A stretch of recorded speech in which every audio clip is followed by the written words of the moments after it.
একজন মারাঠি ব্যবসায়ী যেখানেই যান সেখানেই তাকে খুন করবার চেষ্টা করা হয়। এখন প্রশ্ন হচ্ছে এই যে খুনি এমন কেউ যে তার সঙ্গে সর্বক্ষণ থাকে এবং শেষ পর্যন্ত তাকে এমনভাবে খুন করা হলো যেটা প্রায় অসম্ভব। আমাদের আজকের গল্প দীপঙ্কর সেনের লেখা মারাঠি ব্যবসায়ী হত্যা রহস্য। গল্পটি মন দিয়ে শুনুন। তবে হ্যাঁ, আমাদের চ্যানেলটিকে অবশ্যই সাবস্ক্রাইব করবেন এবং গল্পটি ভালো লাগলে হাইপ করবেন। তাহলে আর বেশি দেরি না করে চলুন শুরু করা যাক। দুর্গাশঙ্কর হোয়াইট নোটের কাছ থেকে সরে এসে সোফায় বসল। তারপর কি হলো বলুন। ডান পাশের কোচে যিনি বসেছিলেন তিনি তার যৌবনের সীমা অতিক্রম করেছেন, তবে 50-এর কোঠা এখনও যে অতিক্রম করেননি এটাও ঠিক। চওড়া হাড়ের দীর্ঘকায় বলিষ্ঠ পুরুষ, যৌবনে যে অত্যন্ত রূপবান ছিলেন এক নজর মুখের দিকে তাকালেই তা বুঝতে পারা যায়। সেই সঙ্গে আরও বুঝতে পারা যায় যে তিনি বাঙালি নন। কথাবার্তা ইংরেজিতেই হচ্ছিল। তিনি নড়ে চড়ে বসে বললেন, বাবা মারা যাওয়ার বেশ কয়েক বছর আগেই কাকা মারা গিয়েছিলেন। বিস্কির প্রতি তার প্রবল আসক্তি ছিল। বিস্তার নষ্ট হয়ে যাওয়ার দরুনই তার মৃত্যু হল। বাঁধা কোনো আয় ছিল না তার।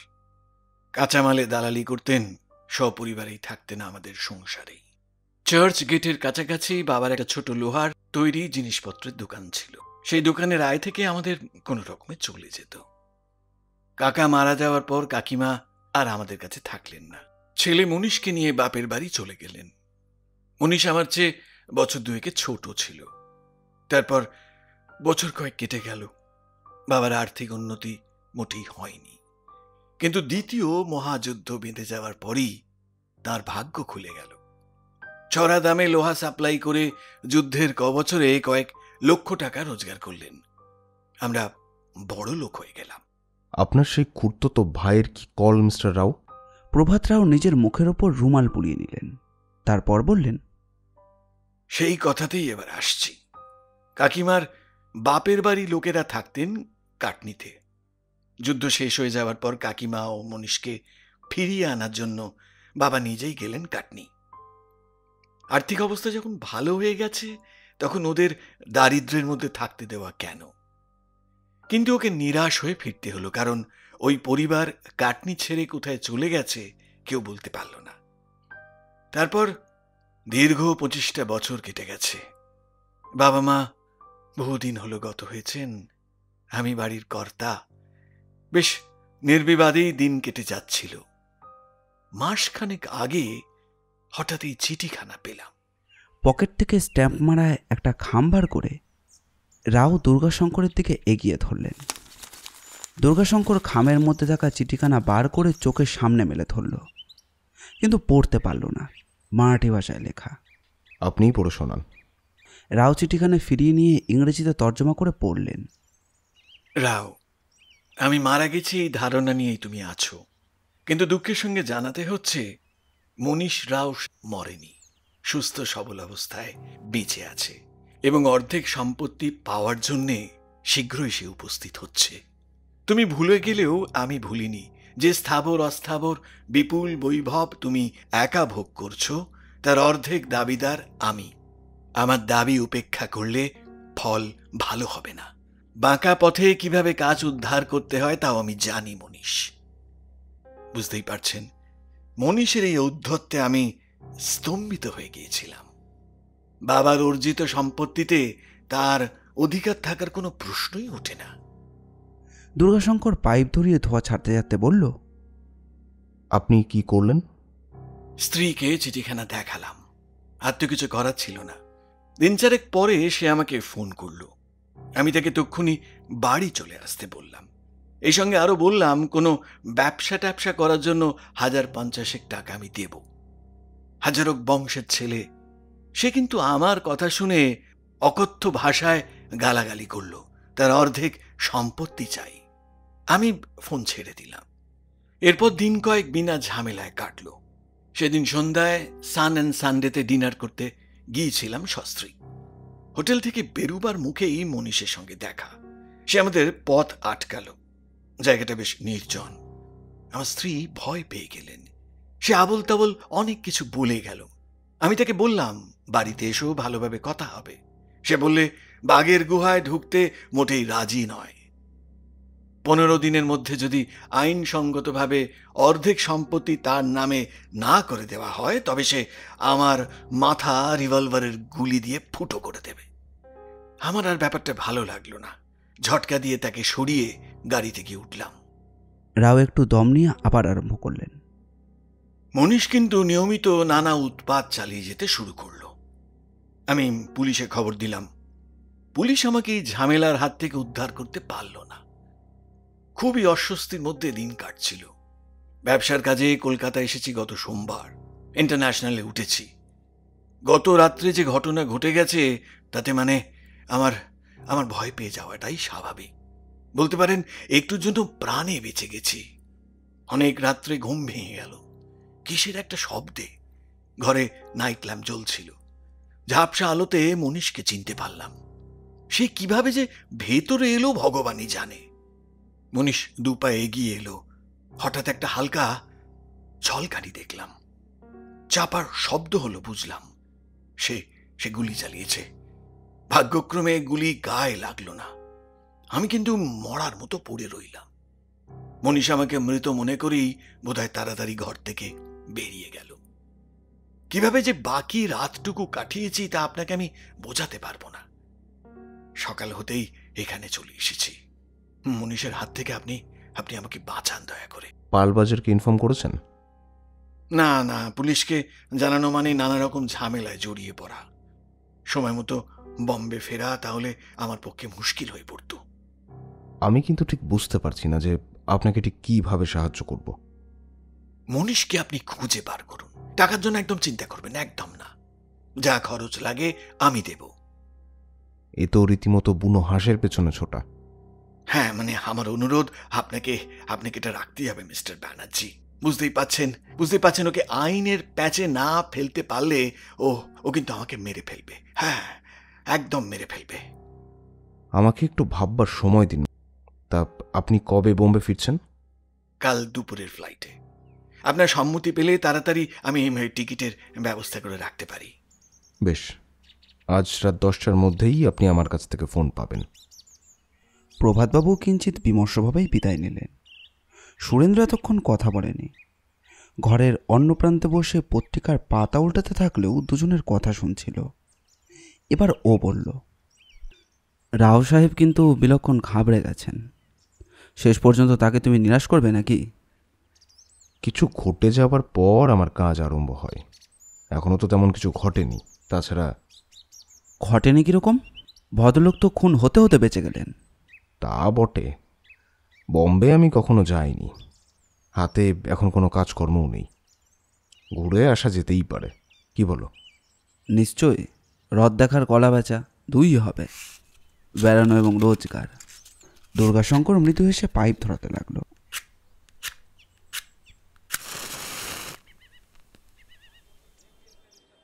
বিমানবন্দরের বাইরেই রাওয়ের ইম্পালা দাঁড়িয়েছিল। আজ এই ফ্লাইটে তিনি যে কলকাতা থেকে ফিরবেন এই কথা অজানা ছিল না বাড়ির লোকের। দুর্গাশঙ্কর চেষ্টা করেছিল সুরেন্দ্রকে সঙ্গে আনার। গুটি কয়েক বড় অপারেশন হাতে থাকায় সে আসতে পারল না। রাও অতিথিকে নিয়ে গাড়িতে উঠলেন। তার সেক্রেটারি কৌশল সঙ্গে এসেছে কলকাতা থেকে। সে ট্যাক্সিতে মালপত্র নিয়ে আসবে। সারাটা পথ দুজনের মধ্যে নানা প্রসঙ্গ নিয়ে আলোচনা করতে লাগলো।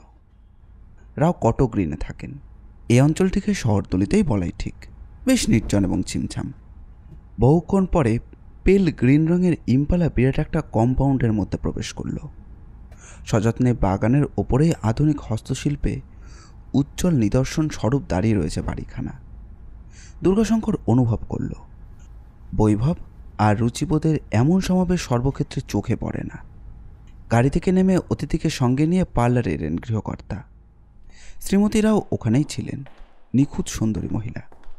দেহের গঠনে তাকে 25-এর বেশি মনে হয় না। আসলে কিন্তু তার বয়স 35-এর কাছাকাছি। কুষাণ পাতা গড়ানো বেতের চেয়ারে আচ্ছা অবস্থায় বসে উল বুনছিলেন। এক অপরিচিত লোককে সঙ্গে নিয়ে স্বামীকে আসতে থেকেই তিনি উঠে দাঁড়ালেন। মৃদু হেসে রাও বললেন, আমার স্ত্রী মাধুরী। তারপর দুর্গাশঙ্করের পরিচয় দিলেন। কেন তিনি সঙ্গে করে এসেছেন তাও বললেন। কলকাতার ইন্টারন্যাশনালে যা ঘটে গেছে, অর্থাৎ অল্পের জন্য কিভাবে বেঁচে গেছেন তাও তার কথায় বললেন। মাধুরীর মুখে আশঙ্কার ঘন মেঘ হয়ে এলো। সৌজন্য বিনিময়ের পর তিনি বললেন, আপনি আপনি নিশ্চয়ই কিছুটা ক্লান্ত। আসুন আসুন, আপনাকে ঘর দেখিয়ে দিই। আমি কিন্তু একতলাতে থাকাই পছন্দ করব। বেশ।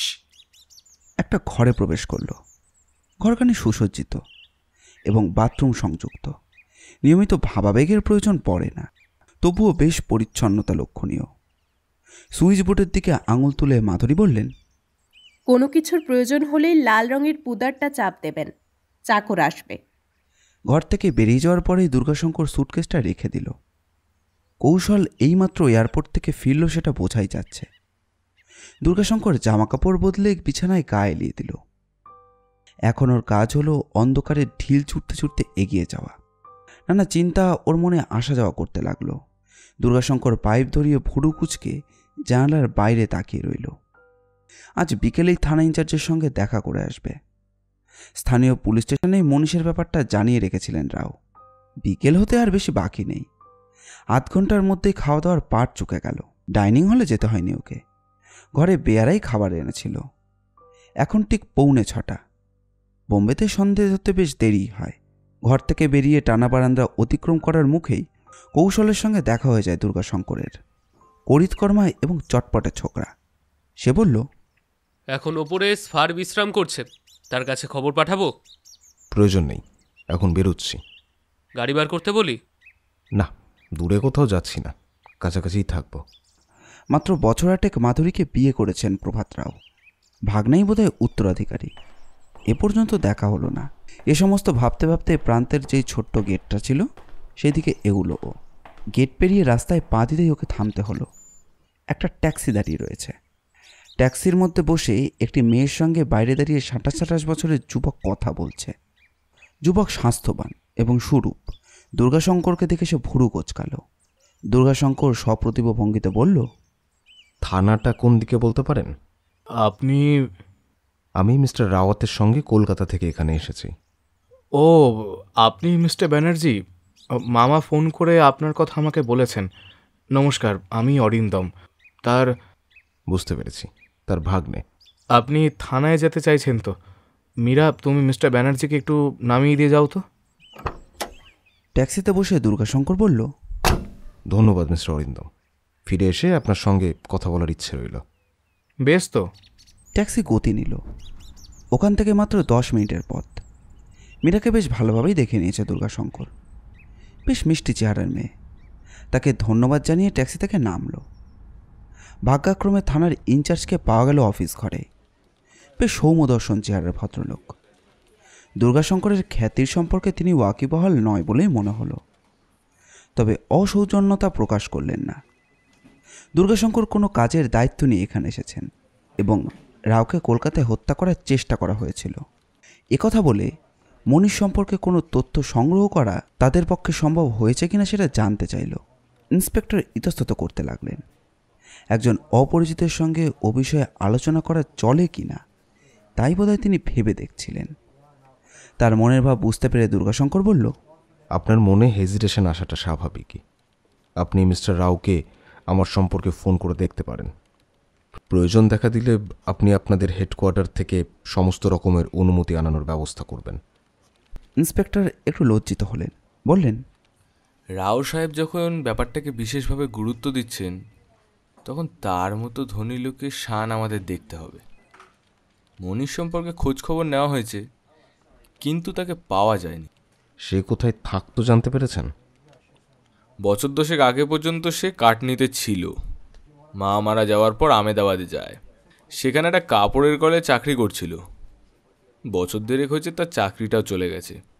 তারপর আমেদাবাদ থেকে যে সে কোথায় চলে গেছে তা আর জানা যাচ্ছে না। আরও 2-4 কথার পর দুর্গাশঙ্করকে ওখান থেকে উঠতে হলো। এধারোধার ঘুরে মাধুরী বিলাতে যখন শেষে পৌঁছল তখন প্রায় 7:30 বেজে গেছে। স্ত্রীর নাম অনুসারেই নামকরণ করেছেন রাও। পার্লারে তখন মজলিস বসেছে। গৃহকর্তা ও মাধুরী ছাড়া রয়েছে 2জন অপরিচিত ভদ্রলোক এবং অরিন্দম। সেক্রেটারি কৌশলও দাঁড়িয়ে রয়েছে বিনীত ভঙ্গিতে একধারে। দুর্গাশঙ্করকে দেখে রাও বললেন, আসুন, থানায় গিয়েছিলাম, শুনলাম। আলাপ করিয়ে দিই, এরা দুজনেই আমার বিজনেস পার্টনার, মিস্টার বেলমোরিয়া এবং মিস্টার চৌহান। আর ইনি হলেন সুবিখ্যাত গোয়েন্দা দুর্গাশঙ্কর ব্যানার্জি। নমস্কার বিনিময় হলো। দুর্গাশঙ্কর দুজনকেই ভালো করে দেখে নিল। বেলমোরিয়ার বয়স 40-এর সামান্য কিছু ওপরে হবে, জুলপি শোভিত তীক্ষ্ণ মুখ। চৌহানের বয়সও ওই রকমই হবে, ছোটোখাটো চেহারা, মুখের ওপর গভীর কাঠিন্য লেগে রয়েছে। দুজনেরই সাজ পোশাক নিখুঁত। বেলমোরিয়া বললেন, আপনাকে সঙ্গে করে এনে ভালোই করেছেন। কলকাতায় তো শুনলাম লোমহর্ষ কাণ্ড ঘটে গেছে। মনে হয় আপনি মানুষকে খুঁজে বার করতে পারবেন। দুর্গাশঙ্কর একটু হেসে বলল, চেষ্টা নিশ্চয়ই করব। আমি তো ওকে বলেছি এখন কিছুদিন বাড়ি থেকে না বেরোতে। বিপদ কোন দিক থেকে আসবে বলা তো যায় না। জোরে জোরে হেসে উঠলেন রাও। মানে বাকি জীবনটা তোমার আঁচলের তলায় কাটিয়ে দেবো বলছো, হ্যাঁ? চৌহান অ্যাস্ট্রেতে সিগারেটের ছাই যাতে যাতে বললেন, আর রাস্তাঘাটে যখন তখন তো ছুরি চালানো সহজ কথা নয়, বিশেষ করে বন্দে শহরে। তবে হ্যাঁ, রাতে কোথাও বেরোবেন না। দুর্গাশঙ্কর ওখানে আর অপেক্ষা করল না, সকলের কাছ থেকে বিদায় নিয়ে চলে গেল নিজের ঘরে। এখন একটাই চিন্তা ওকে বয়ে বসেছে, কিভাবে ও এগুবে। দায়িত্ব নিয়ে যখন এসেছে তখন সময় নষ্ট করার কোনো কারণই হয় না। পাইপ মুখে পুড়ে প্ল্যান ভাজতে ভাজতে কয়েকটা ঘন্টা কেটে গেল। কিছুটা অতিষ্ঠ হয়ে দুর্গাশঙ্কর ঘর থেকে বেরিয়ে বারান্দার অপর প্রান্তে দরজা দিয়ে বাগানে এলো। আকাশে চাঁদ নেই, আলো না থাকার জন্য অন্ধকার। ঝিরঝিরে হাওয়া কিন্তু শরীর জুড়িয়ে দিয়ে যাচ্ছে। মন্তর পায়ে এগিয়ে যাচ্ছিল, কাছেই কথাবার্তার আওয়াজ পেয়ে দাঁড়িয়ে পড়ল। যার হাতে দূরে দাঁড়িয়ে দুজন লোক অনুচ্চ গলায় কথা বলছে। সন্তর্পণে দুর্গাশঙ্কর আরও একটু এগিয়ে গেল। একজনের গলার আওয়াজ চেনা। না না না না, আর কোনো কথা না, আর কোনো কথা নয়। আমি ফেড আপ হয়ে গেছি, এখন যাও। কাল অফিসে এলে তুমি চেক পেয়ে যাবে। দুর্গাশঙ্কর ওখানে আর দাঁড়ালো না, অনুসন্ধিৎসু মন নিয়ে ফিরে চলল। 8 ঘন্টা আগেই ডিনার শেষ হয়েছে। দুর্গাশঙ্কর নিজের ঘরে পাইপে ধোয়া চাতে চাতে ভাবছিল। হেলান দেওয়া চেয়ারে বসে দরজার কাছে অল্প একটু শব্দ হতেই মুখ তুলে ফিরে দেখল যে অরিন্দম ঘরের মধ্যে প্রবেশ করেছে। হাসি মুখে সে দুর্গাশঙ্করের সামনে এসে বসল। আপনার সঙ্গে আলাপ করতে। ভালো করেছেন। তা ট্যাক্সির মেয়েটিকে? মীরা। বুঝতে পেরেছি। মেয়েটি মুনপমান? না, পাঞ্জাবি হিন্দু, নামটা ওর ওই রকম। বাড়িতে সকলে জানেন কথাটা? জটিল পরিস্থিতি, অবঙ্গ আমি আর বুঝে উঠতে পারছিলাম না, এবং কি বলবো, রাজিও নই। একটা হেস্তনস্ত করে ফেলেছি আর কি। হটকারিতা দেখিয়ে নিজের ভবিষ্যৎটা অন্ধকার করবেন না, অপেক্ষা অনেক সময় সুফল দেয়। আচ্ছা, আপনার মনীষ মামা সম্পর্কে আপনি কি জানেন? তাকে দেখেছেন কোনোদিন? হ্যাঁ, আমি তো দূরের কথা, মামা তাকে দেখেছেন কি? তিনি তো বলছেন দেখেছেন, বম্বের এক হোটেলের সামনে কথাও হয়েছে। বিচিত্র হাসি দেখা দিল অরিন্দমের মুখে। সে বলল, আপনি বুদ্ধিমান ব্যক্তি হয়েও একটা বিষয় নিয়ে মোটেই মাথা ঘামাননি, আর এটা দেখে আমি বেশ অবাক হচ্ছি। শতাব্দীর মামা যখন নারী দেখে চলে যান তখন তার বয়স মাত্র 10 বছর। এই 10 বছর পরে তাকে চিনতে পারা কি সহজ কথা? এমনও তো হতে পারে যে অল্প কেউ তার ভূমিকা নিয়ে এসে আমাকে ভয় দেখাচ্ছে। দুর্গাশঙ্কর দ্রুত চিন্তা করল, অরিন্দম হয়তো ঠিক কথাই বলছে। এমন হলেও হতে পারে। ওর ভাবনায় এ পথে পরিচালিত হয়নি। ও ভাবেনি দেখে মনে মনে লজ্জিত হয়ে পড়ল। মিস্টার রাওকে আপনি এই কথা বলেছিলেন? আমার কথা আমল দেননি তিনি। আপনার ধারণাটাই যদি ঠিক হয় তাহলে সেই ব্যক্তি কিসের স্বার্থে এই সমস্ত কিছু করে বেড়াচ্ছে? রিস্ক ওখানেই, আপনার তদন্তের উপরেই সমস্ত কিছু নির্ভর করছে। সত্যি কথা বলতে কি, আমি আপনার মতোই একজন লোককে খুঁজছিলাম। দরজায় করাঘাত হলো। কে? দরজা ঠেলে মাঝারি সাইজের একজন মোটাসোটা লোক ঘরের ভেতরে প্রবেশ করল। তার মুখে ঘন দাড়ি, মাথা ভর্তি বড় বড় রুক্ষ চুল। তাকে দেখেই অরিন্দম বলে উঠল, আমি আসছি। লোকটি বেরিয়ে যাওয়ার পর দুর্গাশঙ্কর বলল, ওকে। নরেশ আমার ব্যক্তিগত কর্মচারী। এখন চলি মিস্টার ব্যানার্জি, কাল আবার দেখা হবে। অরিন্দম ঘর থেকে বেরিয়ে গেল। রাত তখন অনেক। সুরেন্দ্রকে চিঠি লেখার ইচ্ছা ছিল দুর্গাশঙ্করের, কিন্তু আজ তাকে পেয়ে বসেছে, কাল লিখলেই হবে। এই সিদ্ধান্ত করে সে গায়ে লিয়ে দিল বিছানায়। চোখে ঘুম নেমে আসতে খুব বেশি সময় নেয়নি। কতক্ষণ ঘুমিয়েছিল দুর্গাশঙ্কর নিজেও তা জানে না। হঠাৎ কিসের একটা শব্দে যেন তার ঘুমটা ভেঙে গেল। সে উঠে বসল। শব্দটা যেন বাগানের দিক থেকে আসছে। উৎকর্ণ হয়ে কিছুক্ষণ বসে থাকার পরও আর কিছু শোনা গেল না। ও শুয়ে পড়বার উপক্রম করছে, এমন সময় আবার সেই ঝঙ্কার। দুর্গাশঙ্কর তাড়াতাড়ি বিছানা ছেড়ে জানলার সামনে গিয়ে দাঁড়ালো। এখান থেকে কিছুই দেখা যায় না, গাছপালা আড়াল করে রয়েছে, তাছাড়া ঘন অন্ধকার। আওয়াজটা গেটের দিক থেকে এলো বলেই মনে হচ্ছে। দুর্গাশঙ্কর ড্রেসিং গাউন চাপিয়ে ঘর থেকে বাইরে বেরিয়ে বারান্দা পেরিয়ে পার্লারের সামনে এসে দাঁড়ালো। জনপ্রাণীর সাড়া নেই। সমস্ত বাড়িকে ঘিরে যেন মৃত্যুহীন শীতলতা বিরাজ করছে। পার্লার থেকে পোর্টিকোতে এলো। এখানে আলো জ্বলছে। এদেরও তো তাকাচ্ছে। আবার সেই ঝনৎকার শুনতে পেল। শব্দ কোথা থেকে হচ্ছে এবার আর বুঝতে অসুবিধে হলো না। গেটের মাথায় আলো থাকায় এখান থেকে জায়গাটা বেশ ভালোভাবে দেখা যাচ্ছিল। গেটের পাল্লা দুটো হাওয়া হওয়ার দরুন বোধহয় ঠোকাঠুকি লাগায় শব্দ হচ্ছিল। এরকম তো হবার কথা নয়। গেটের পাল্লায় তালা দেওয়া থাকবে, এটাই তো স্বাভাবিক। তাছাড়া এমন একজন অর্থশালী ব্যক্তির বাড়িতে রাতে কম্পাউন্ডের মধ্যে পাহারার ব্যবস্থা থাকবে না, তা তো হতে পারে না। দুর্গাশঙ্কর ঘরে ফেরার জন্য ঘুরে দাঁড়াবার মুখেই থমকে গেল। কালো মতো ওটা কি? কেউ পড়ে রয়েছে মনে হচ্ছে যেন। দুর্গাশঙ্কর বাগানে নেমে এলো। দ্রুত এগিয়ে গিয়ে লক্ষ্য করল। কাছে পৌঁছতেই স্তব্ধ হয়ে গেল ও।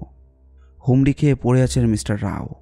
তার কোটের পেছনের দিকে অংশ রক্তে ভিজে উঠেছে। অন্তত 3টি গুলি যে পিঠ ভেদ করেছে তা বেশ স্পষ্টই বোঝা যায়। দেহে প্রাণ নেই সে সম্পর্কেও দুর্গাশঙ্কর নিশ্চিত হল। কি অবিশ্বাস্য ঘটনা!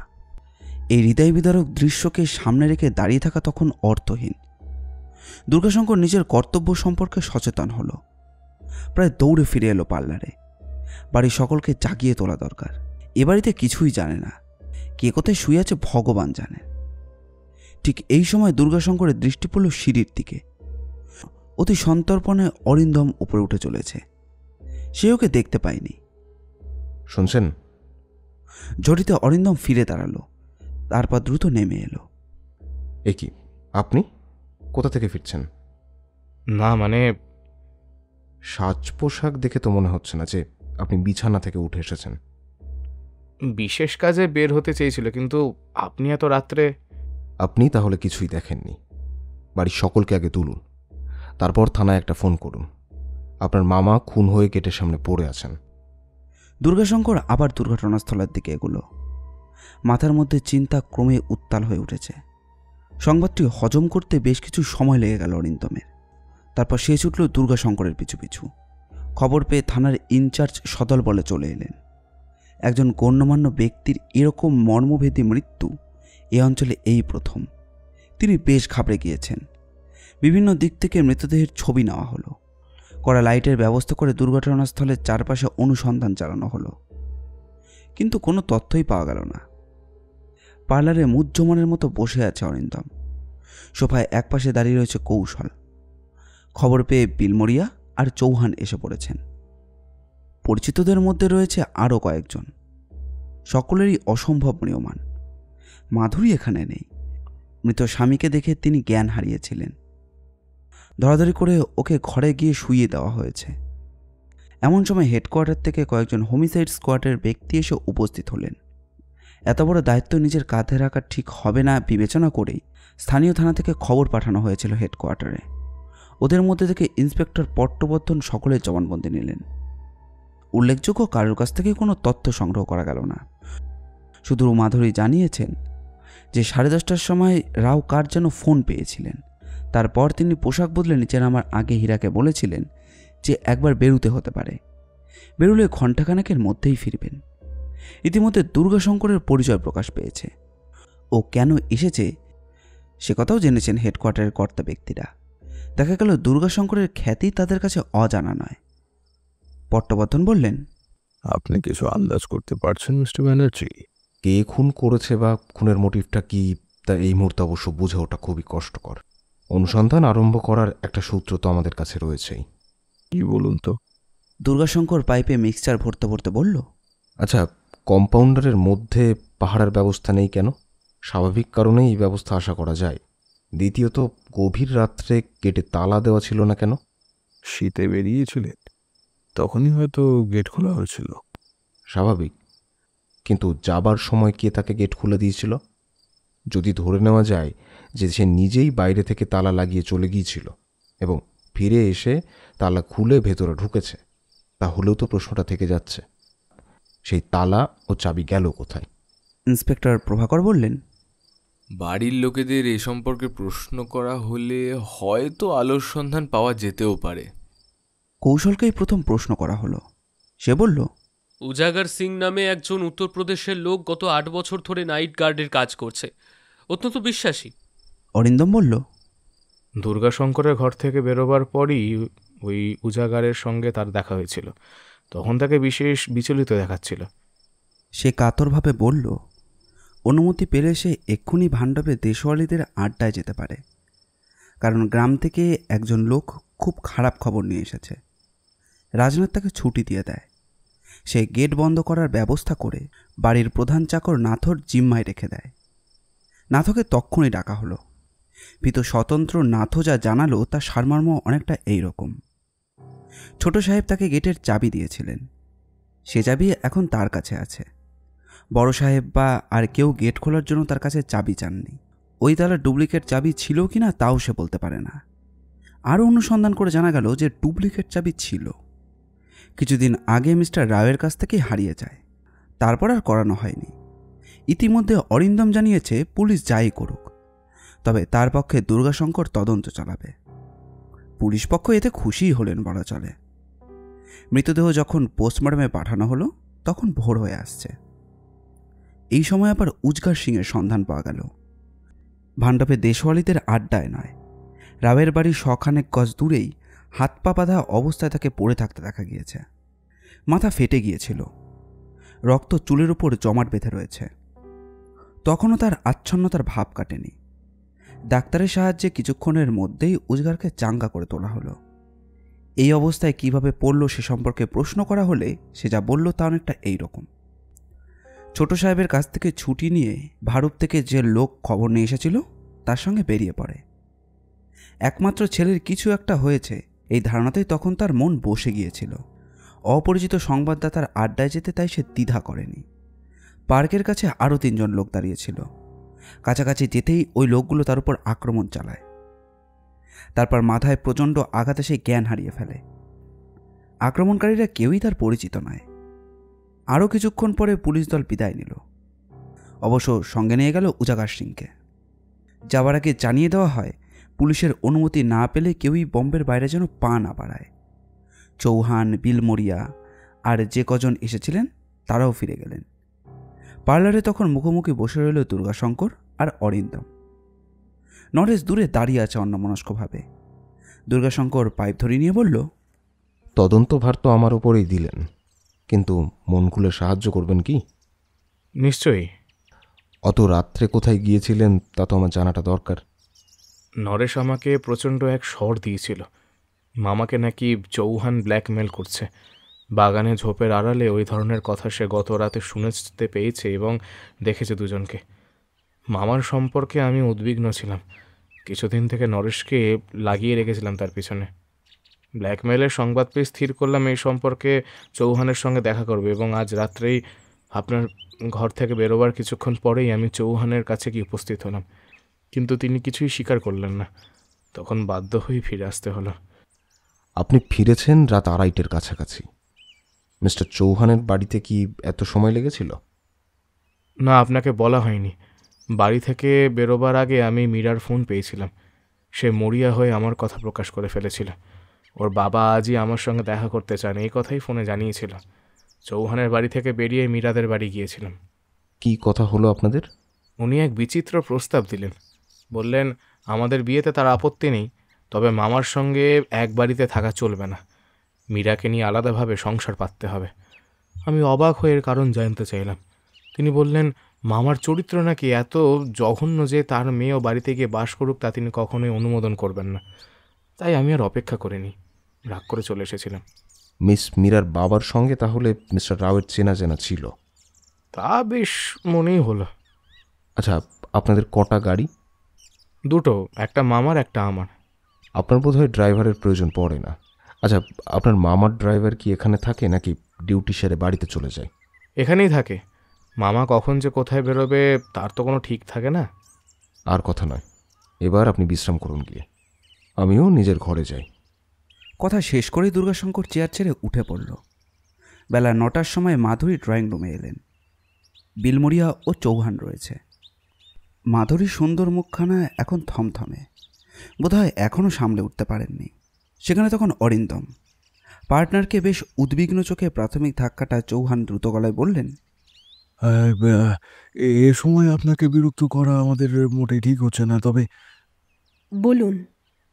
মিস্টার সিংহের হঠাৎ মৃত্যুতে আপনি যেমন শোকে অভিভূত, আমরাও একই দশাতে ভুক্তভোগী বলতে পারেন। ব্যবসায়ী তারই ছিল অর্ধেক অংশ। সে অংশের তিনি কি ব্যবস্থা করে গিয়েছেন তা আমাদের যত তাড়াতাড়ি সম্ভব জানাটা দরকার। এইভাবে হঠাৎ চলে যাবেন তিনি তো নিজেও জানতেন না। কোনো ব্যবস্থায় হয়তো করে যেতে পারেননি। স্বাভাবিক, তবে তিনি ছিলেন বিচক্ষণ ব্যক্তি। তার পক্ষে বহু আগে ভবিষ্যতের ব্যবস্থা করে রাখাও অস্বাভাবিক কিছু নয়। আমরা ব্যস্ত হচ্ছি কেন জানেন? যদি তিনি আপনার কোনো অপরিচিত লোককে ব্যবসার উত্তরাধিকারী মনোনীত করে থাকেন, তবে কিছুটা অস্বস্তিকর ব্যাপার হবে নাকি? আমায় কি করতে বলেন? আপনি কিছু জানেন? আমায় তিনি কিছুই বলেননি। এক কাজ করা যেতে পারি। সত্যি যদি তিনি কোনো ব্যবস্থা করে থাকেন তবে তার অ্যাটেন্ডের সঙ্গে একবার যোগাযোগ করা বোধহয় সব থেকে ঠিক হবে। আমার মতামত এটা। এই সময় দুর্গাশঙ্কর প্রবেশ করল। বিলমরিয়া বললেন, আসুন মিস্টার ব্যানার্জি, কিছু হদিশ করতে পারলেন? চেষ্টা করছি। আপনার সঙ্গে কিছু কথা ছিল। মনের অবস্থা আপনার ঠিক নয় তা জেনে অনুরোধ করছি।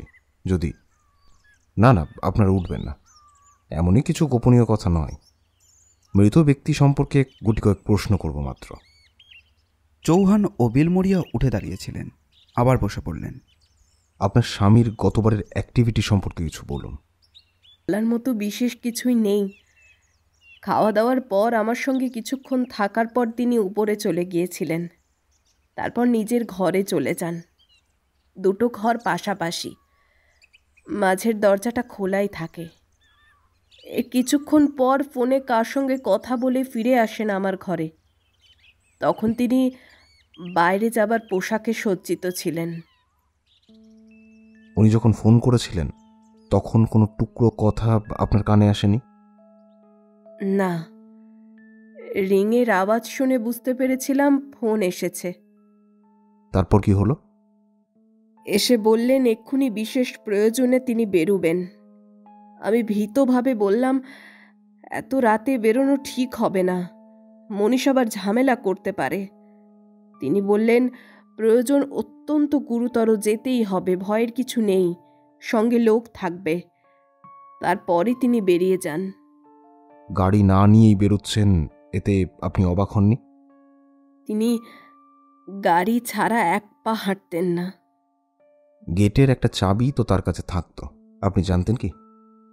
হ্যাঁ, সেই চাবিটা তিনি হারিয়ে ফেলেছিলেন। কবে? কলকাতা যাবার কয়েকদিন আগে। কোথায় রাখতেন চাবিটা? নিজের কি কেসে। ভারী বিচিত্র ব্যাপার। পুরো কি কেসটা হারিয়ে গেল একটা কথা ছিল, কিন্তু কিন্তু কেস থেকে একটা চাবি হারিয়ে যাওয়া একটু কেমন কেমন লাগছে না? কি বলেন? বিষয়টি নিয়ে গভীরভাবে চিন্তা করার অবকাশ রয়েছে। এই সময় দুজন চাকর ট্রেতে করে চা বয়ে নিয়ে এলো। দুর্গাশঙ্কর আর প্রশ্ন করল না। চা পর্ব আরম্ভ হলো। কিছুক্ষণ পরে এক বয়স্ক ভদ্রলোককে সঙ্গে নিয়ে অরিন্দম ঘরে এলো। জানা গেল নবাগত ষাটে সাউ নামবিহার অ্যাটর্নি ফার্মের সিনিয়র পার্টনার রূপচাঁদ ষাটে। রাওয়ের আইনগত দিকটা এই ফার্মে দেখাশোনা করেন। প্রসঙ্গক্রমে রূপচাঁদ বললেন, আমাদের মণ্ডলের এরকম শোচনীয় পরিস্থিতির মধ্যে আমাকে যে আসতে হবে তা আমি ভাবতে পারিনি। তিনি এইভাবে এত তাড়াতাড়ি যে মারা যাবেন তাও ভাবতে পারিনি। 6 মাস আগেই তিনি উইল করেছিলেন। আমাদের নির্দেশ দেওয়া ছিল তার মৃত্যুর 1 সপ্তাহের মধ্যে তার সম্পত্তির কি ব্যবস্থা করেছেন তা সকলকে নিশ্চিতভাবে জানিয়ে দেওয়া হয়। আনুষ্ঠানিকভাবে আগামী সোমবার দিন উইল নিয়ে আসবো, এরকমই স্থির করা আছে। তবে তিনি কি ব্যবস্থা করে গেছেন তার মোটামুটি আঁচ অবশ্য এখনই আমি দিতে পারি। বিলমরিয়া বললেন, তবেই তো ভাগ হয়। শিশি থেকে 1 চিমটি মিষ্টি জাতীয় জর্দা তুলে মুখে ফেলে রূপচাঁদ বললেন, স্বর্গীয় মক্কেল নিজের স্থাবর অস্থাবর সবকিছু নিজের ভাগ্নেকে দিয়ে গেছেন। তবে গুরুতর একটা শর্ত আছে, যতদিন জীবিত থাকবেন সমস্ত কিছু তার দখলে থাকবে। অবশ্য কোনো কিছু দান বা বিক্রি করার অধিকার তিনি পাবেন না। স্ত্রীর মৃত্যুর পর ভাগ্নেই হবেন 16 আনা মালিক। তার আগে ফ্যাক্টরি থেকে যে অ্যানাউন্স পাচ্ছিলেন তা তো পাবেনই, তাছাড়া পাবেন প্রতি মাসে মাসিক 4000 টাকা। এই অবস্থায় সকলেই সন্তোষ প্রকাশ করলেন। ভাবাবেগ কাটাবার জন্য মাধুরী আঁচল দিয়ে মুখ ঢেকেছেন। অস্বাভাবিক কারণেই অরিন্দম কিছুটা উৎফুল্ল। দুর্গাশঙ্কর বেরিয়ে আসলো ড্রয়িং রুম থেকে। বারান্দার একধারে বিমর্ষভাবে দাঁড়িয়েছিল নরেশ। কি ভেবে দুর্গাশঙ্কর ওর দিকে এগিয়ে গেল। একটা কাজ করতে পারবে? বলুন। অরিন্দম বাবুর বান্ধবী মিস মীরার বাড়িতে আমায় নিয়ে যেতে পারো? ঠিকানাটা আমার ঠিক জানা নেই। কথাবার্তা হিন্দিতেই হচ্ছিল। একটু চুপ করে থেকে নরেশ বলল, ছোট সাহেব রাগ করবেন না তো? তোমার কোনো ভয় নেই, আমায় নিয়ে চলো। আসুন। বাইরে এসে অপেক্ষা করতেই ট্যাক্সি পাওয়া গেল। ট্যাক্সিতে বেশি সময় লাগলো না। ছিমছাম গৃহস্বামী, দরিদ্র নন তা এক নজরেই বোঝা যায়। মীরা দরজার কাছে দাঁড়িয়েছিল। আগন্তুককে গন্তব্যে পৌঁছতে মিনিট 15-র বেশি লাগলো না। বুঝতে পারা যায় কলিং বেল টিপবার কাছে দাঁড়িয়ে খবরের কাগজের হকারকে দেখে তার বিস্ময়ের সীমা রইল না। দুর্গাশঙ্কর বিনয়কের দিকে তাকিয়ে বলল, তুমি এবার যাও। মীরা ঝলমলিয়ে উঠে বলল, আসুন মাহুন, কি সৌভাগ্য! আপনি যে আসবেন ভাবতেই পারিনি। কাজেই এসেছি বলতে পারেন। সমস্ত কথা বোধহয় শুনেছেন। হ্যাঁ, কি দুর্ভাগ্যজনক ব্যাপার। ভোরে রাজ এসে সব কথা বলে গেছে। একটি সুসজ্জিত ঘরে মীরা অতিথিকে এনে বসালো। দুর্গাশঙ্কর পাইপ ধরিয়ে বলল, আপনার বাবা বাড়িতে আছেন? খাচ্ছেন, এক্ষুনি ডেকে দেব? ভালো হয়। তিনি মিস্টার রাজকে প্রভাতের চরিত্র সম্পর্কে কিছুটা ইঙ্গিত করেছিলেন। বিষয়টি নিয়েই তার সঙ্গে কথা বলতে চাই। কিন্তু তার চরিত্র তো ভালো ছিল খারাপ ছিল তা জেনে এখন কি লাভ? অপরাধ বিজ্ঞান কিন্তু অন্তত কথা বলে। ভিকটিমের অতীত জীবনের ইতিহাস পুঙ্খানুপুঙ্খভাবে পর্যালোচনা করলে অনেক সময় হত্যাকারীকে হাতের মুঠোই সহজেই কিন্তু পাওয়া যায়। আমি বাবাকে ডেকে আনছি। মীরা ঘর থেকে বেরিয়ে গেল। সমস্ত দিন দুর্গাশঙ্কর নানা চিন্তার মধ্যে কাটিয়ে দিল। মীরাদের বাড়ি থেকে ফেরবার পর অবশ্য চৌহান আর বিলমুরিয়ার সঙ্গে আলাদা আলাদাভাবে কথা বলেছিল, কিন্তু কাজের কথা কিছুই সংগ্রহ করতে পারেনি। চৌহান অন্ধকার বাগানে রাওয়ের সঙ্গে আলোচনার কথা অস্বীকার করেন। বিকেল 5টার সময় দুর্গাশঙ্কর নিজের ঘর থেকে বেরিয়ে এলো। কারু সারা শব্দ নেই, যে যার নিজের ঘরে বোধ হয়। চাকর বাকরদেরও দেখা পাওয়া যাচ্ছে না। দিনের বেলাতেও বাড়িটা কেমন যেন ঝিম মেরে রয়েছে। দুর্গাশঙ্কর পাইপ ধরিয়ে লনে পায়চারি করতে করতে একসময় লক্ষ্য করল ইন্সপেক্টর পট্টবর্ধন কয়েকজন পুলিশ কর্মচারীর সঙ্গে গম্ভীর মুখে গেট অতিক্রম করেছেন। হ্যালো মিস্টার ব্যানার্জি, বাড়ির সকলে আছেন তো? আছেন বলেই তো মনে হয়। পোস্টমর্টম রিপোর্ট পেয়েছেন নাকি? অফিসিয়ালি পাইনি, তবে রিপোর্টে কি থাকবে তা জানতে পেরেছি। 11টা থেকে 1টার মধ্যে উনি মারা গেছেন।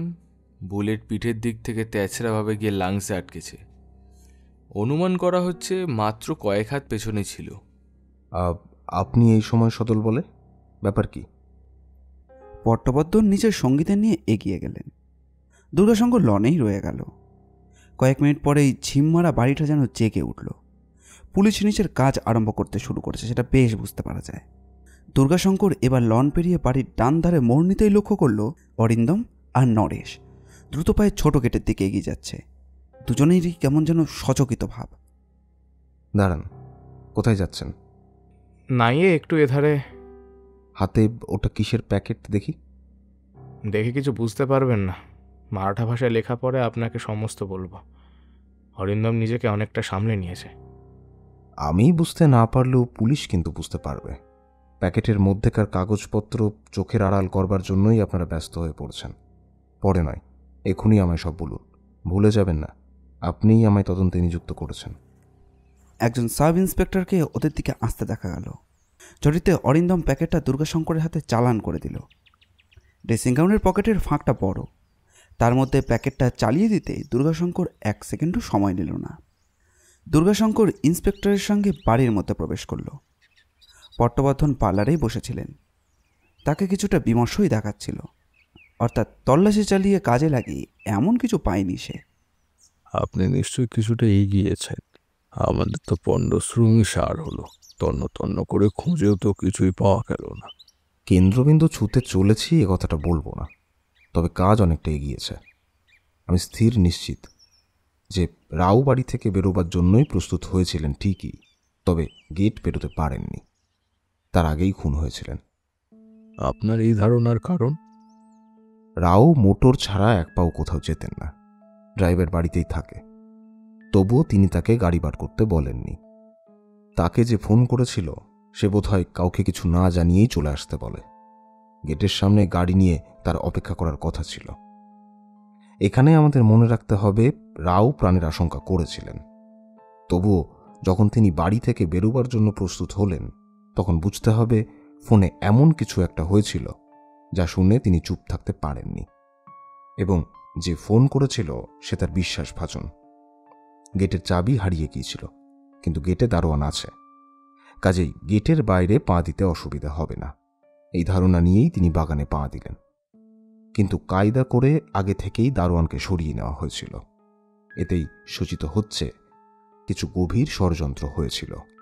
এবার মৃতদেহের পজিশনের কথা চিন্তা করুন। গেটের দিকে মুখ করে তিনি পড়েছিলেন, অর্থাৎ গেট পেরোবার আগেই পেছন থেকে তাকে গুলি করা হয়। এখন আমাদের দুটো বিষয় নিয়ে মাথা ঘামাতে হবে। 1, গেটের চাবি সত্যিই কেউ চুরি করেছিল, আর 2, সেই চাবি গেট খুলে রেখে হত্যাকারীর ভেতরে প্রবেশ হয়েছিল, নাকি এই কেস কি বাড়ির কোনো লোক তার করবার সুযোগ করে দিয়েছিল। মনীষ কি এর মধ্যে আছে বলে মনে করেন? নিশ্চিতভাবে এখনই কিছু বলতে পারি না। হত্যাকারীকে ধরার জন্যই আমরা একটা পরিকল্পনা খাড়া করতে চলেছি। আপনার সহযোগিতা চাই। পাবেন? আজই কয়েক ঘন্টা পরে বিস্তারিতভাবে আপনাকে সমস্ত কিছু বলবো। এখন আমাকে কয়েকটা বিষয় নিয়ে ভাববার সময় দিন। এরপর পট্টবর্ধন সদল বলে বিদায় নিলেন। দুর্গাশঙ্কর ঘরে চলে গেল। অরিন্দমের কাছ থেকে নেওয়া প্যাকেটটা পকেট থেকে বার করে খুলে দেখল। একতারা কাগজ, মারাঠি ভাষায় লেখা হলেও বুঝতে পারা যায় সমস্ত চিঠি। খানতেনেক মোহর মারা খামও রয়েছে। ইংরেজিতে কাটনি কোনো জায়গার ঠিকানা লেখা। খামের ওপরকার নাম পড়ে দুর্গাশঙ্কর অবাক হয়ে গেল। ঠিক এই সময় ঘরের মধ্যে প্রবেশ করল অরিন্দম। আপনি একা? মনীশবাবু কোথায়?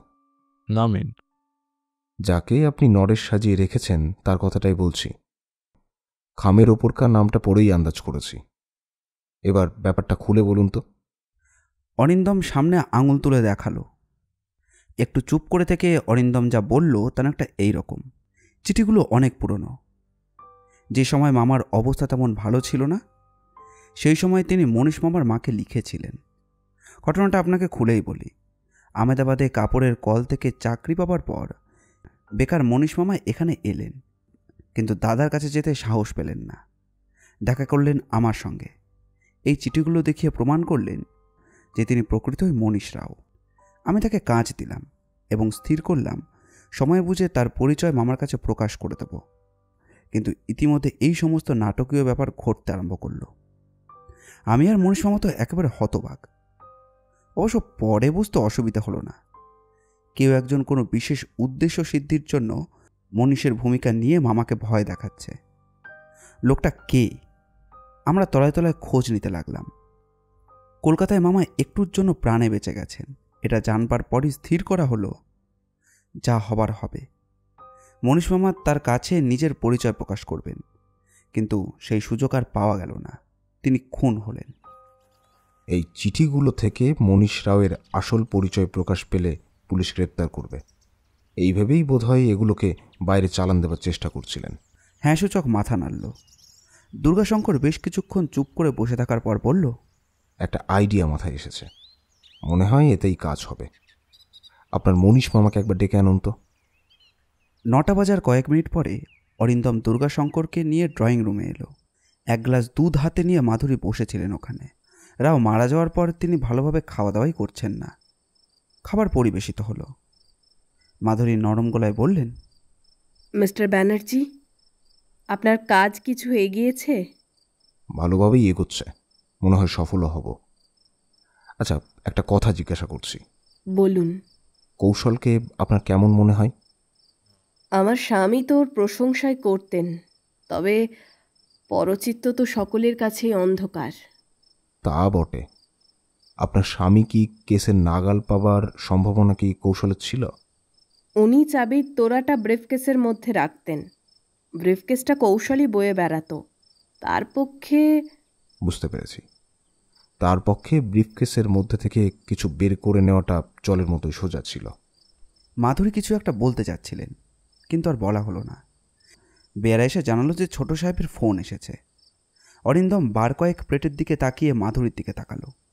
মাধুরী বললেন, আমি ফোনটা ধরছি, তুমি হাত ধুয়ে এসো। খাওয়া দাওয়ার ব্যবস্থা পুরোপুরি সাহেবী কায়দায় হলেও অরিন্দম কাঁটা চামচের বদলে হাত দিয়েই খেয়ে থাকে। মাধুরী বেরিয়ে যাওয়ার পর বেসিনে হাত ধুতে গেল। বেয়ারা আবার এসে জানালো যে ফোনটা মেম সাহেবেরই। অরিন্দম আবার খেতে বসলো। সমস্ত ব্যবস্থা ঠিক আছে মিস্টার ব্যানার্জি। আমি ইন্সপেক্টর পটবর্ধনের সঙ্গে কথা বলে এসেছি। তিনি সময় মতো উপস্থিত থাকবেন মনে হয়। দুজনে খাওয়ার দিকে মন দিল। দুর্গাশঙ্কর ঘড়ির দিকে তাকিয়ে বুঝল 1:20। রাত থমথম করছে। শুধু কটন গ্রিন নয়, সমস্ত বোম্বেই বোধহয় এখন ঘুমিয়ে আছে।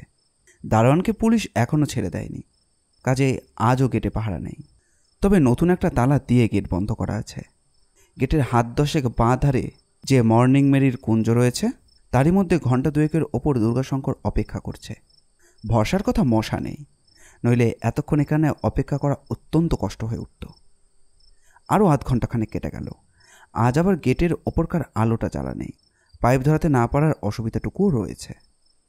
এই সময় কাছাকাছি একটা মোটর থামবার শব্দ হলো। একটানা পোকার ডাক ছাড়ার কিছুই শোনা যায় না। কয়েক মিনিট পরে দুর্গাশঙ্কর লক্ষ্য করল গেটের ওপরে কে যেন এসে দাঁড়িয়েছেন। তারপরই বাড়ির দিক থেকে একজনকে গেটের কাছে এগিয়ে আসতে দেখা গেল। আবছন্দ করে বুঝতে পারা যাচ্ছে না যে মানুষটি কে। গেটে তালা খোলার শব্দ হলো। এরপরই এক নাটকীয় ঘটনার অবতারণা হলো। গেটের একটা পাল্লা ফাঁক করে ভেতরের মানুষটি বাইরে গেল। দুজনের মধ্যে কয়েকটি কথা বিনিময় হলো এবং তারপর এক ঝলক আগুন ছুটে গেল। অস্ফুট শব্দ করে বাইরের লোকটি উবুড় হয়ে মাটিতে পড়ল। এবার তৃতীয় ব্যক্তির আবির্ভাব ঘটল। দুজনেই উবুড় হয়ে পড়ে থাকা লোকটির দিকে তাকিয়ে রইল কয়েক সেকেন্ড। মাত্র 1 হাত দূরেই গাড়িটা দাঁড়িয়েছিল। এবার দুজনের দেহটি ধরাধরি করে গাড়ির দিকে নিয়ে যাওয়ার উপক্রম করবার মুখেই তারা পায়ের শব্দে সচকিত হয়ে উঠল। দুর্গাশঙ্কর গেটের কাজ বরাবর এসে পড়েছে। মিস্টার বিলমোরিয়া, আমি আপনাদের সাহায্য করব কি? না, বাচালতা প্রকাশ করবেন না, আমি তৈরি হয়েই আছি। 50 পুলিশ কর্মচারীও কাছাকাছি আছেন। দুর্গাশঙ্করের কথা শেষ হওয়ার পরই কয়েকজনকে সঙ্গে নিয়ে ইন্সপেক্টর পটবর্ধন এগিয়ে এলেন। এতক্ষণ তিনি ফুটপাতের অপর প্রান্তে একটি বাড়ির আড়ালে দাঁড়িয়েছিলেন। দুর্গাশঙ্কর ঘটনাস্থলে উপস্থিত হওয়া পর্যন্ত তিনি আত্মপ্রকাশই করবেন না, এরকমই কথা ছিল। শিল্পপতি বিলমোরিয়া সাহেবকে নিশ্চয়ই আপনি চিনতে পেরেছেন ইন্সপেক্টর। আপনার আসামি, তবে মূল আসামি ওধারে মুখ ঢেকে দাঁড়িয়ে আছে। ইনি সাহায্যকারী মাত্র। বিলমোরিয়া মাথা হেট করে দাঁড়িয়ে রইলেন। দুর্গাশঙ্কর এবার দ্বিতীয় জনের দিকে এগিয়ে গেল। দ্বিতীয় জন আরও জড়সড় হয়ে উঠল। পটবর্ধনের চোখ ঝলসে উঠেছে ততক্ষণে। অবৈধ প্রেমের জন্যই অনেক অঘটন ঘটেছে। প্রভাত রাওয়ের হত্যাকাণ্ড তারই আধুনিকতম নিদর্শন। ইন্সপেক্টর, আপনি মাধুরী দেবীকে হ্যান্ডকাপ পরাতে পারেন। সাইলেন্সার লাগানো রিভলভারটা বোধহয় ওর কাপড় চোপড়ের মধ্যেই কোথায় আশ্রয় নিয়েছে। অরিন্দম কখন যেন এসে দাঁড়িয়েছে, কেউই লক্ষ্য করেনি। সে আবার দ্রুত গলায় বলল, না, ওর জামার তলায় স্লিপের প্রোটেকশন দেওয়া ছিল। ভেদন করা সম্ভব নয়, তবে প্রচণ্ড ধাক্কা খাওয়ার দরুন তিনি অজ্ঞান হয়ে গেছেন। ওকে হাসপাতালে পাঠানো দরকার। ইন্সপেক্টর করণীয় কাজগুলি দ্রুত সম্পন্ন করবার জন্য তৎপর হলেন। আগামীকাল সকালের ফ্লাইটে দুর্গাশঙ্কর কলকাতা ফিরে যাবে। অরিন্দম একরকম জোর করেই ওকে আজকের দিনটা আটকেছে। মনীষরাও এখনও হাসপাতালেই আছেন, তবে আশঙ্কার কোনো কারণ নেই। বেলা তখন 10টা হবে। 3 জন পার্লারে বসে আছেন। দুর্গাশঙ্কর একধারে, ওর মুখোমুখি মীরা আর অরিন্দম। আসল কথা হলো, হত্যার মোটিভ কি আমি সেটা বুঝতেই পারছিলাম না। মোটিভ বুঝতে না পারলে হত্যাকারীকে চিনে উঠতে বিশেষ অসুবিধে হয়। মিস মীরার বাবা বিয়েতে যে শর্ত আরোপ করেছিলেন, বলতে গেলে তাতেই আমার অসুবিধাটা দূর হলো। আমি তার সঙ্গে দেখা করে জানতে চাইলাম রাওয়ের চরিত্র সম্পর্কে যে মন্তব্য করছেন তার নিগুড় অর্থটা কী। তিনি সহযোগিতার মনোভাব দেখালেন, বললেন আমার সমস্ত কথা। যা বললেন তা সারমর্মই যে রাওকে তিনি দীর্ঘদিন ধরেই চিনতেন। এরপর দুর্গাশঙ্কর যা বললেও তা একটা এইরকম। এককালে ঘনিষ্ঠতা ছিল বলা চলে। হাতে প্রচুর পয়সা আসার পরেও রাও নানা ফুলের মধু খেয়ে বেড়াচ্ছিলেন। এই সময় কীভাবে যেন মাধুরী তাকে গ্রাস করে ফেলল। মাধুরী বাইজির মেয়ে, দিল্লিতে নাচত, বম্বে এসেছিল নায়িকা হতে। নায়িকা অবশ্য হতে পারেনি, ছোটোখাটো পার্ট পেত। রাও তাকে তুলে আনলেন নিজের বাড়িতে, পরিচিতদের কাছে পরিচয় দিলেন স্ত্রী হিসেবে।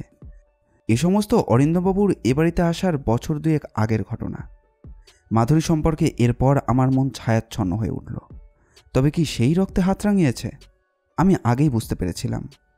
রাও বাগানের গেট অতিক্রম করতে পারেনি। বাড়ির পজিশন সেই কথাই বলে দিচ্ছে। কৌশলের থেকে মাধুরীর পক্ষেই চাবি সরিয়ে নেওয়াটা বেশি সহজসাধ্য। সন্দেহ আরও ঘনীভূত হলো এবং এ সম্পর্কে আরও নিশ্চিত হলাম যে একজন সহকারী মাধুরীর রয়েছে। সে রাওকে ফোন করে ডেকেছিল। এখন প্রশ্ন হচ্ছে, সে রাওকে ফোনে এমন কি বলেছিল যাতে তিনি অত রাত্রে বাইরে যাওয়ার জন্য তৈরি হয়েছিলেন? আমার মনে হয় মাধুরী সম্পর্কেই কোনো কথা শোনবার জন্যই তাকে ডাকা হয়েছিল। ইদানিং প্রেয়সীর স্বভাবের কিছু বৈলক্ষণ বোধহয় লক্ষ্য করেছিলেন তিনি, তাই তিনি না গিয়ে থাকতে পারেননি। ইতিমধ্যে মনীষ রাওয়ের পরিচয় প্রকাশ পাওয়ায় আমার কাছে সবকিছু জলের মতো পরিষ্কার হয়ে গেল। মাধুরী ও তার বন্ধুর প্ল্যানটা ছিল চকচকে, চমৎকার। কাল্পনিক মনীষকে নিয়ে নাটকও বেশ জমিয়ে তোলা হয়েছিল। রাও খুন হলে সকলেই ভাববে যে এ কাজ মনীষের। কলকাতায় যখন ভাড়া করা গুন্ডার লক্ষ্যভ্রষ্ট হলো এবং উনি যখন আমাকে নিয়ে এখানে এলেন, তখন আর অপেক্ষা করা অর্থহীন বলে মনে হলো ষড়যন্ত্রকারীদের। এইভাবে প্ল্যান করার অর্থ বোধ হয় মাধুরীর বন্ধু রাওকে খুন করবে আর তারপর মৃতদেহ গাড়ি করে বয়ে নিয়ে গিয়ে অন্যত্র ফেলে দেবে। কোনো অজানা কারণে নির্দিষ্ট সময়ে বন্ধুটি উপস্থিত না হওয়ায় মাধুরী হত্যা করবার দায়িত্ব নিয়েছিল, নইলে মৃতদেহ কখনোই ওখানে পড়ে থাকতো না।